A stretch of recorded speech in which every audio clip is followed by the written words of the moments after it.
अस्सलाम वालेकुम students, welcome back to my YouTube channel. आज का हमारा टॉपिक साइंस है। क्लास 7 साइंस चैप्टर नंबर 2 हमने स्टार्ट किया होता है, जिसको मैं 2 वीडियोस में स्प्लिट करके अपलोड कर चुकी हूँ। हाफ चैप्टर जो था हमारा डन हो चुका था, हम मूव करेंगे इसके पार्ट 3 पे, ताकि हमारा जो रिमेनिंग चैप्टर है वो भी कंप्लीट हो जाए। ठीक है, तो वीडियो स्टार्ट करने से पहले मैं रिक्वेस्ट करके आपसे कि आप चैनल को सब्सक्राइब कर दें, वीडियो को लाइक कर दें, और काइंडली आप लोगों को चैप्टर अगर अच्छा लगे तो कोई भी क्यूरीज हो तो कमेंट्स लाजमी कर दिया करें। सिर्फ व्यूज़ आते हैं तो काइंडली मुझे ये भी पता चले ना कि आप लोगों को समझ में आ रहा है या नहीं आ रहा है, क्या प्रॉब्लम आ रही है, या मेरे वे ऑफ एक्सप्लेनिंग अगर आपको अच्छा लगता है तो आप काइंडली कमेंट किया करें। ठीक है, 1 से 2 सेकंड लगते हैं कमेंट पास करने में।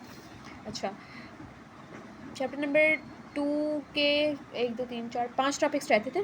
फर्स्ट टॉपिक स्टार्ट करते हैं, ब्लड। ठीक है, ब्लड का मतलब होता है खून। ठीक है, the body of an adult contains about 5 litre of blood and is important to remember that blood is not just red colour liquid. अच्छा, एक एडल्ट का मतलब जवान इंसान की बॉडी जो है, जो बड़ा हो जाता है, बच्चा नहीं होता, उसे कहते हैं एडल्ट। ठीक है, बेसिकली जो एडल्ट इंसान की बॉडी है वो 5 लीटर ऑफ ब्लड जो है वो कैरी करती है। 5 लीटर ब्लड होता है एडल्ट इंसान की बॉडी में।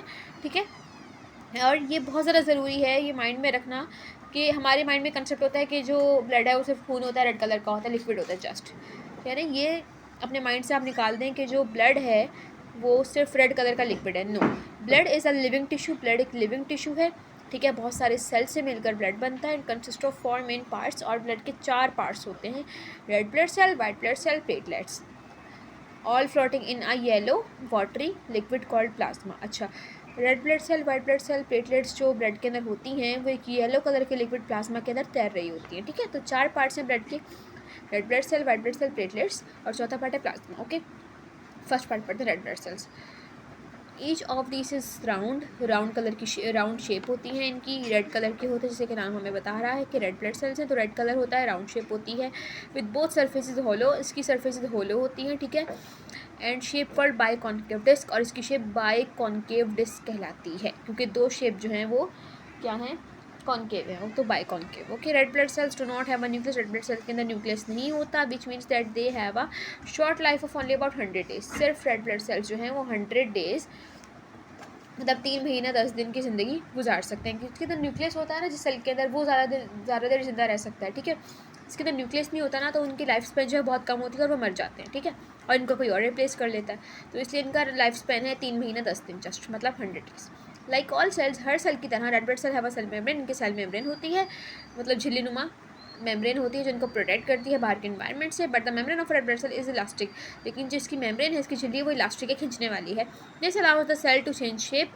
इलास्टिक मेम्ब्रेन सेल को अलाउ करती है कि ये शेप अपनी चेंज कर सके। As it moves through narrow blood capillaries, जैसे ये छोटी छोटी ब्लड कैपिलरीज खून की नालियों से गुजरते हैं, क्योंकि वो नालियाँ बहुत छोटी होती हैं, तो इसलिए अपने आप की शेप चेंज कर लेते हैं, छोटे हो जाते हैं, बड़े हो जाते हैं, अकॉर्डिंग टू जिस जगह से वो गुजर रहे हैं। ठीक है, अगर कम जगह से गुजर रहे हैं तो छोटे हो जाते हैं, बड़ी जगह से गुजरने तो अपनी शेप प्रॉपर तरीके से बढ़ा लेते हैं। ओके, इसलिए इनकी वॉल्स जो है वो इलास्टिक होती हैं। The main job of the red blood cell, red blood cell की मेन जॉब, मेन काम क्या है, is to transport oxygen. Oxygen को ट्रांसपोर्ट करना from lungs to every cell of the body. Lungs से, देखें, हार्ट से मैंने आपको बताया था कि लंग्स में डीऑक्सीजनेटेड ब्लड जाएगा और लंग्स में ऑक्सीजन ऐड होगी। ठीक है, लंग्स में ऑक्सीजन ऐड हो गई तो क्या करेंगे, रेड ब्लड सेल्स आएंगे और लंग्स से ऑक्सीजन रिच ब्लड लेकर बॉडी के सेल्स तक पहुंचाएंगे। ठीक है, तो इनका काम है transportation of oxygenated blood from lungs to every cell of the body. Red chemical called haemoglobin, इनके अंदर एक रेड कलर का केमिकल होता है जो कि होता है हीमोग्लोबिन। अच्छा, हीमोग्लोबिन की वजह से इनको रेड कलर मिलता है। ठीक है, gives red blood cell their colour. Red blood cells जो हैं इनको कलर कौन देता है, हीमोग्लोबिन। इनके अंदर हीमोग्लोबिन का केमिकल होता है, हीमोग्लोबिन एक केमिकल है जो कि रेड कलर देता है इन सेल्स को। ठीक है, तो ब्लड का जो रेड कलर है वो बेसिकली हीमोग्लोबिन के केमिकल की वजह से होता है। And it is haemoglobin which carries oxygen, और हीमोग्लोबिन ही वो केमिकल है जो रेड कलर देता है और ऑक्सीजन कैरी करता है, इसलिए ये जो सेल्स हैं ऑक्सीजन भी ट्रांसपोर्ट करवाते हैं और इनका रेड कलर भी होता है। किसकी वजह से, हीमोग्लोबिन की वजह से। 2 काम हीमोग्लोबिन करता है, याद रखिएगा, हीमोग्लोबिन का रोल है ऑक्सीजन और कलर देना इनको। इसकी शेप आपने देख ली है, डू यू नो का बॉक्स पढ़ लेते हैं। जस्ट 1 ड्रॉप ऑफ ब्लड में कंटेन अबाउट 5 मिलियन सेल। एक ब्लड का जो ड्रॉप होता है, एक खून का कतरा, उसके अंदर 5 मिलियन सेल्स होते हैं। उसके अंदर रेड ब्लड सेल्स भी होंगे, वाइट ब्लड सेल्स भी होंगे, प्लेटलेट्स भी होगी, प्लाज्मा भी होंगे। ठीक है, white blood sales each type has a different shape nucleus. इनके अंदर न्यूक्लियस होता है वाइट ब्लड सेल में, इसका मतलब इनकी जो ज़िंदगी है वो थोड़ी बड़ी होगी, और न्यूक्लियस जो अलग अलग शेप का होता है। On average every blood cells is about 2 as big as red blood cell. Red blood cell से 2 गुना ज़्यादा बड़े होते हैं। एज दे हैव न्यूक्लियस, जैसे कि इनके अंदर न्यूक्लियस है तो वाइट ब्लड सेल जो है वो ज़्यादा देर तक जिंदा रहेंगे। मैंने आपको पहले बता दिया, white blood cells are made in the bone marrow. Bone marrow के अंदर बनते हैं वाइट ब्लड सेल्स, ठीक है।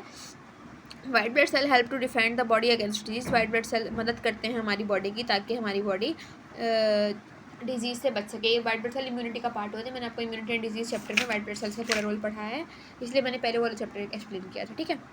अच्छा, they are constantly on the lookout for harmful organism. White blood cells जो हैं वो बार बार चेक कर रहे होते हैं कोई हार्मफुल ऑर्गेनिज्म तो नहीं है। जैसे हार्मफुल बैक्टीरिया या किसी चीज़ को हमारी बॉडी में फ़ौरन डिटेक्ट करते हैं, तो फ़ौरन का मतलब होता है कि जो अपना सेल्फ ना हो, अपनी बॉडी का ना हो, बाहर का हो। फ़ौरन का मतलब होता है बाहर का मतलब, ठीक है। तो बाहर की चीज़ जब ये डिटेक्ट करते हैं हमारी बॉडी में कोई डस्ट पार्टिकल भी आया है, तो ये उसको डिटेक्ट करके उसको किल करना शुरू कर देते हैं। तो वाइट ब्लड सेल्स का हमारी बॉडी के अंदर इम्यूनिटी में और हमें डिजीज़ से बचाने में बहुत बड़ा रोल है।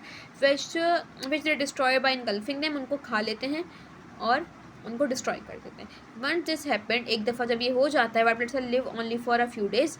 अच्छा, जब एक बार उन्होंने किसी ऑर्गेनिज्म को खा लिया तो उसके बाद वो बहुत कम देर तक जिंदा रह सकते हैं, because they are poisoned by the bacteria they have captured. अच्छा, अब क्या हुआ, इन्होंने बैक्टीरिया खा लिया था, हमारी बॉडी को तो प्रोटेक्ट कर लिया, लेकिन वाइट ब्लड सेल्स ने बैक्टीरिया खाया तो बैक्टीरिया उसके अंदर पॉइजन, जहर फैलाएगा। जहर फैलाएगा तो कुछ दिन तक वाइट ब्लड सेल्स जो है जिसने खाया था बैक्टीरिया को, वो मर जाएगा। The yellow pus which comes from an infected wound is found of dead white blood cell. अच्छा, आपके खून निकलता है, नहीं सॉरी, कोई ज़ख्म हो जाता है, उसमें पस पड़ जाता है ना पीले रंग, तो पीले रंग का लिक्विड उस जगह से क्यों निकलता है, क्योंकि जो जगह आपकी फटी थी या जहाँ पे ज़ख्म हुआ था उसके अंदर से बैक्टीरिया चला गया, और वहाँ जो वाइट ब्लड सेल्स आए थे उन्होंने उस बैक्टीरिया को खा लिया। और अब जब बैक्टीरिया वाइट ब्लड सेल्स ने उस जगह का खाया तो क्या हुआ, वाइट ब्लड सेल्स जो है कुछ दिन बाद मर गए। अब वाइट ब्लड सेल्स उस बैक्टीरिया के इन्फेक्ट होने की वजह से मरेंगे, तो वाइट ब्लड सेल्स के मरने से एक येलो कलर का लिक्विड रिलीज़ होता है, तो हमारे जख्म से वो लिक्विड बाहर आ जाएगा, ठीक है। वाइट ब्लड सेल्स के मरने से एक येलो पस रिलीज़ होता है। Some white blood cells also produce chemical. White blood cells जो हैं, कुछ वाइट ब्लड सेल्स, सारे वाइट ब्लड सेल्स नहीं, कुछ वाइट ब्लड सेल्स जो हैं वो केमिकल्स प्रोड्यूस करने से आप एंटीबॉडीज़ कहते हैं, ठीक है। एंटीबॉडीज़ जो हैं वो हमारी बॉडी के अंदर जो एंटीजन आया है उसको मारती हैं। दीज किल जर्म्स, ये जर्म्स को, जरासीम को मारते हैं, and cause change the poisonous chemical produce by the germs into harmless substances. और जर्म्स के मरने से या जर्म्स के हमारी बॉडी में एडिशन होने से जो जहरीली चीज़ें हमारी बॉडी में या जहरीले केमिकल हमारी बॉडी में इंट्रोड्यूस हुए हैं, तो वाइट ब्लड सेल्स उनको क्या करते हैं, उनको यूज़फुल चीज़ों में और हार्मलेस चीज़ों में कन्वर्ट कर देते हैं। Some antibodies remain in the blood. Antibodies जो हैं वो खून के अंदर रहती हैं महीनों तक और सालों तक भी रहती हैं, ठीक है। You can recover from the disease, और ये आपको बार बार वही डिजीज़ अगर होती रहे तो उससे प्रिवेंट करती रहती हैं, ठीक है। They help prevent you catching the disease again, दोबारा डिजीज़ होने में भी ये बहुत बड़ा किरदार अदा करती हैं। एक बार इन्होंने डिजीज़ से फाइट कर लिया, अब अगर अगेन वही वाली डिसीज़ आपको होगी तो ये अगेन आपको उससे प्रोटेक्ट करेंगे, इनको दोबारा से बनने की नीड नहीं होगी, वही वाली एंटीबॉडी आएगी और उसको किल कर देगी, ठीक है। अब मूव करते हैं platelets. Platelets are very small cell fragments made in the bone marrow. ये भी बहुत छोटे सेल के फ्रेगमेंट्स होते हैं, फ्रेगमेंट मतलब टुकड़े, ठीक है। Made in the bone marrow, bone marrow के अंदर बनते हैं। There are about 250,000 platelets in 1 mm cube of blood. 1 mm cube 1 millimetre, mm का मतलब होता है मिलीमीटर। 1 मिलीमीटर क्यूब का एक कतरे से भी कम अगर आप लें, उसके अंदर क्या होंगी, 250,000 प्लेटलेट्स होंगी, ठीक है। ईच प्लेटलेट है सेल मेम्ब्रेन। हर प्लेटलेट के अंदर सेल मेम्ब्रेन होती है, कोई न्यूक्लियस नहीं होता, और ये बहुत न्यूक्लियस नहीं है तो मतलब बहुत कम लाइफ स्पैन होगा इनका, ठीक है। Platelets help to heal wounds. Platelets मदद करती हैं ताकि आपके हील वाउंड का मतलब होता है जो आपके जख्म हो गए हैं उनको हील कर सकें। बाय क्लॉटिंग द ब्लड, और ये ब्लड क्लॉट बनाती हैं, ठीक है। जब आपका जख्म होता है तो उसके ऊपर एक लेयर आ जाती है, ठीक है, वाइट कलर की लेयर आएगी, वो लेयर डार्क होती रहेगी, फिर जब डार्क होने के बाद क्या होगा, वो एक दिन ख़त्म हो जाती है, तो वो लेयर कौन बनाता है, प्लेटलेट्स बनाती हैं, ठीक है। हमारा जो खून बहुत ज़्यादा बहता है, हमारा खून बहने से रोकती है प्लेटलेट्स, ठीक है। ये देखें, ये आपको नॉर्मल ब्लड वेसल दिखाई गई है। अच्छा, ये रेड ब्लड सेल्स आए और ये प्लेटलेट्स आई, ब्रोकन ब्लड वेसल वॉल। अब कुछ भी बाहर से कोई इंसिडेंट हो गया है, कोई भी एक्सीडेंट हो गया है, कोई पेन वगैरह लग गई, तो बाहर से आपकी जो स्किन है वो डैमेज हो गई, तो प्लेटलेट्स निकलेंगी, यहाँ रेड ब्लड सेल्स निकलेंगे। प्लेटलेट्स जो हैं वो एक्टिवेट हो जाएंगी, एक्टिवेट हो गए प्लेटलेट्स और ब्लड क्लॉट बना दिया, ठीक है, सिंपल। अच्छा, अब मूव करें प्लाज्मा पे। प्लाज्मा जो कि येलोइश लिक्विड है जिसके अंदर प्लेटलेट्स, रेड ब्लड सेल्स और वाइट ब्लड सेल्स जो हैं वो तैर रही हैं, ठीक है। The liquid part of the blood का लिक्विड पार्ट है उसको प्लाज्मा कहते हैं, येलो कलर का होता है। Red and white blood cell and platelets float in it. मैंने पहले बताया कि red blood cell, white blood cells और प्लेटलेट्स जो हैं वो इसके अंदर तैरती हैं। Plasma is a water, plasma एक वाटर है, लिक्विड चीज़ है, with large number of dissolve substances carried in it, इसके अंदर बहुत सारे सब्सटेंसेस हैं जो डिजॉल्व होते हैं। अच्छा, they include digested food from the small intestine to all the cells of the body, digested food जो कि स्मॉल इंटेस्टाइन से,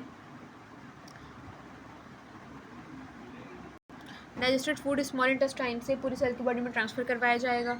कार्बन डाइऑक्साइड अगर from the cell, carbon dioxide जो है वो जब सेल से लेके जाई जाती है तो लंग्स के अंदर कार्बन डाइऑक्साइड ऑक्सीजन जो थी वो ऐड हो गई, कार्बन डाइऑक्साइड हमारी बॉडी से बाहर निकल पाई जाती है। ठीक है, hormones, the bodies chemical messenger, इसके अंदर हार्मोन्स होते हैं। यूरिया जो कि वेस्ट प्रोडक्ट है, is carry liver to the kidney, liver से यूरिया किडनी के अंदर लेके जाया जाता है। Blood proteins, ones of this is called fibrinogen, blood proteins को फिब्रिनोजिन कहा जाता है। Fibrinogen helps the blood to clot, fibrinogen मदद करती है ब्लड को कि वो क्लॉट हो सके। सो हीलिंग अप अ वाउंड, ताकि वाउंड जो आपका जख्म हुआ है, वाउंड का मतलब होता है खुली जगह, ठीक है, जो आपका जख्म हुआ है इसकी वजह से आपकी स्किन खुल गई है तो फिब्रिनोजिन आके वहाँ पे ब्लड क्लॉट बनवाते हैं। Other blood proteins include, blood proteins के अंदर एंटीबॉडीज़ भी होती हैं जो कि जर्म से आपको मदद करती हैं। तो ये कह रहे हैं कि ब्लड प्लाज्मा के अंदर यही चीज़ें होती हैं सारी, ठीक है, सारे फंक्शंस बताए गए प्लाज्मा। अच्छा,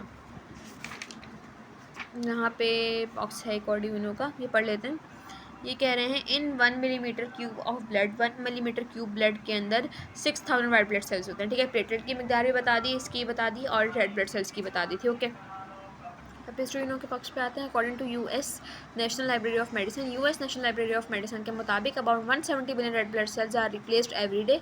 170 बिलियन रेड ब्लड सेल्स जो हैं वो एक दिन में मरते हैं और 170 बिलियन ही उनको रिप्लेस करते हैं आके, मतलब एक दिन में 170 बिलियन रेड ब्लड सेल्स आपके मरेंगे और उनको रिप्लेस करने के लिए 170 बिलियन ही रेड ब्लड सेल्स आके पैदा होंगे एवरी डे, हर दिन। The red blood cells are broken up in the liver, red blood जो मर जाते हैं रेड ब्लड सेल्स वो लिवर के अंदर चले जाएंगे, वहाँ जाके टूट जाएंगे। ठीक है, उनके टूटने से new red blood cells are made up in the bone marrow, new red blood cells जो हैं वो क्या करेंगे, बोन मैरो में बनेंगे और which fills the centre of the large bones, जो कि लार्ज बोन्स के सेंटर्स हैं जो कि मरने की वजह से खाली हुए थे आ जाएंगे। तो मतलब जो मर जाएंगे वो लिवर में चले जाएंगे और न्यू पैदा होंगे बोन मैरो से। ओके, अब हम चैप्टर स्टार्ट से कर लेते हैं, जो कि डुइनो के बॉक्सेस के रह गए थे वो मैं आपको सारे करवा देती हूँ। Okay, cilia, cilia are small hair like structure, cilia जो है वो हेयर लाइक स्ट्रक्चर है जो कि आपके नोज़ के अंदर होते हैं और एयर पैच के लाइनिंग्स में होते हैं, नाक के अंदर बाल होते हैं, उनको सीलिया कहते हैं basically. Where they move back and forth to move mucus out of the lungs, जो कि मदद करते हैं डस्ट को और म्यूकस वगैरह को अंदर बाहर मूव करने में। ओके, ये बॉक्स था। उसके बाद हाँ ये रहा, a pair of lungs weigh just over 1 kilogram, दोनों लंग्स का जो वेट है, पेयर ऑफ लंग्स का वेट है 1 kilogram. The right lung is slightly larger, जो राइट साइड पे लंग है वो थोड़ा सा बड़ा है और हैवी है लेफ्ट लंग से। ठीक है, तो लेफ्ट लंग जो है वो इतना हैवी भी नहीं है और ना ही इतना बड़ा है। पेज नंबर 27 पे है। The air in our Holmes, हमारे घर में जो एयर आती है is option 2 to 5 times more polluted then outdoor air, जो हमारे घर के अंदर एयर है, हवा है, वो बाहर की एयर से 2 से 5 गुना ज़्यादा पॉल्यूटेड है, मतलब ज़्यादा गंदी है। Everyday activities like cooking, cleaning and playing with pets all release pollutants. अच्छा, डेली की जो एक्टिविटीज़ हैं, कुकिंग है, क्लीनिंग है, प्लेइंग विद एनिमल्स वगैरह हैं, तो आपकी एलर्जी कॉज करते हैं और पॉल्यूटेंट्स पैदा करते हैं। इसके बाद it is an average human lifetime the heart will beat approximately 2500 million times. अच्छा, कह रहे हैं अगर एवरेज निकाला जाए इंसान की ज़िंदगी का तो इंसान की पूरी ज़िंदगी में जो हार्ट है वो 2500 मिलियन दफ़ा धड़कता है, एक एवरेज लाइफ टाइम। ऐसा नहीं कि कोई 10 साल बाद मर गया तो 10 साल में उसका इतनी बार धड़केगा, नहीं, एक एवरेज निकाला जाता है। उसके बाद every day your heart pumps about, रोज़ाना हमारा जो हार्ट है वो 43,000 लीटर ऑफ ब्लड जो है पम्प करता है। ठीक है, 43,000 हमारी बॉडी में होता नहीं है, बस बार बार जितना भी लीटर होता है हमारी बॉडी के अंदर उसको बार बार पम्प करता है और बार बार की मकदार को काउंट करके लिखा गया है। This is enough to completely fill more than 150 bars. अच्छा, ये ब्लड इनफ है कि इससे 150 बार टब्स, 150 बार टब्स हम भर सकें। ओके, इसके बाद हाँ जी बस यही था, चैप्टर यहाँ पे एंड हो गया है और इसके साथ ही मैं एक वीडियो अपलोड कर दूँगी, इसमें एक्सरसाइज सॉल्यूशन लगा दूँगी। ठीक है, अल्लाह हाफ़िज़।